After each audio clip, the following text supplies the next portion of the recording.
Hi everybody, it's Honest John again, and how often have you heard it said that there is no morality without God?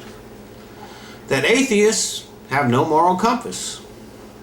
Some theists say that people become atheists not because they don't believe in God, but just that so that they can have license to do anything they want. They obviously mean that atheists can do anything evil that they want, without feeling remorse or without believing that there will be consequences. And nothing could be further from the truth. Rejecting the concept of God is not a rejection of morality. Now, I would guess that it's true that not all atheists are good people, though I have yet to meet any evil ones. But it would be a safe bet to guess that the percentage of evil atheists would be about the same as it is for the general population. But last I checked, there were no atheist gangs, no atheist terrorists. Don't recall hearing about any atheists committing murder or blowing things up in the name of nothing. And I haven't seen any atheists beheading anybody either. Now, many theists point to Joseph Stalin as an example of an evil, mass-murdering atheist, which in fact he was. But atheism was not a motivating factor for his atrocities. For him, it was all about power. He did target the Russian Orthodox Church when he first came into power, but simply because he saw them as a threat. Later on, during World War II, he encouraged the revival of the Russian Orthodox Church because he saw them as a way of rallying people against the Nazis.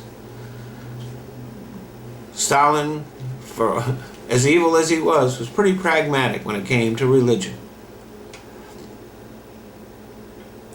Theists like to claim that Hitler was an atheist, but Hitler wrote in his books and in other writings about his devotion to his Catholic faith, and it was that Catholic faith that at least partly motivated the Holocaust. And even if it wasn't a complete motivation, he certainly used the Catholic faith of Germans to motivate them in that endeavor.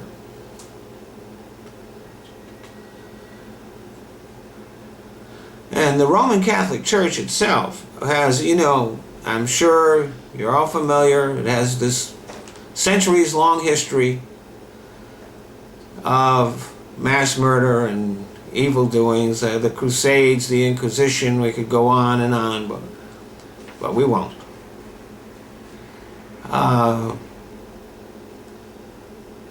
Now, currently, Islam rules the roost when it comes to terrorism. They are obviously the most known, probably the largest, and the most vicious and violent of today's terrorists. But they're really come lately to the game. I mean, basically, they got that from the Jews, who used a lot of terrorist tactics when they were trying to get their own state. But if you think that Christians are no longer in the terrorist game, well, you'd be wrong.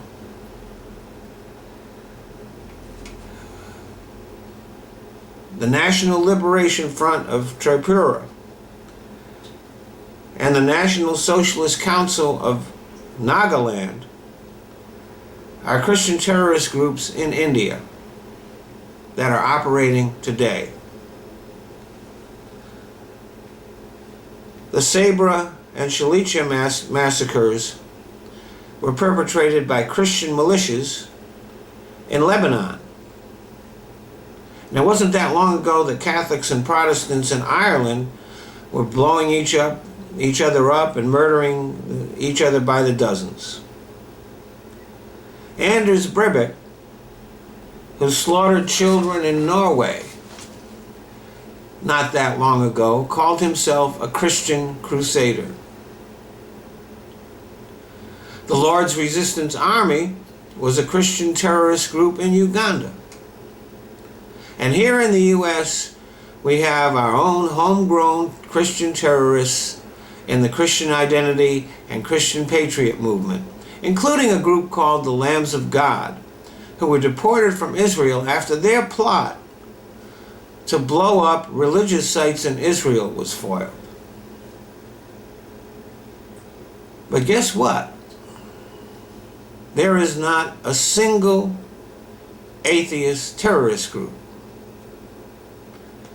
And all those other terrorist groups, whether they're Christian or Islamic, they all are motivated by their faith. They all can point to their holy books, whether it's the Bible or the Quran, as a justification for the things they do. Now, if you want another barometer for morality, how about the prison population? Well, 0.07% of prisoners in federal prisons are atheists. 99.93 are some sort of believers. Some are Christians, some are Muslims, there's a percentage that is just not affiliated with any religion, but still believers in God. Now, obviously, their crimes were most likely not motivated by their faith, but obviously their faith didn't keep them from committing those crimes, did it? See, that's one thing. Every atheist is on his own. It's up to him to find his own path for morality. There's no book telling him what he can and cannot do. And the problems with those books is there is a lot of license for evil. An atheist can't justify his actions from one of those books. He has to take responsibility for them. If he decides to do evil, it's on him. All that atheism is simply a disbelief in God. It doesn't address morality at all. But atheism is not an excuse to commit evil. But you know what is? Religion. Thanks for listening.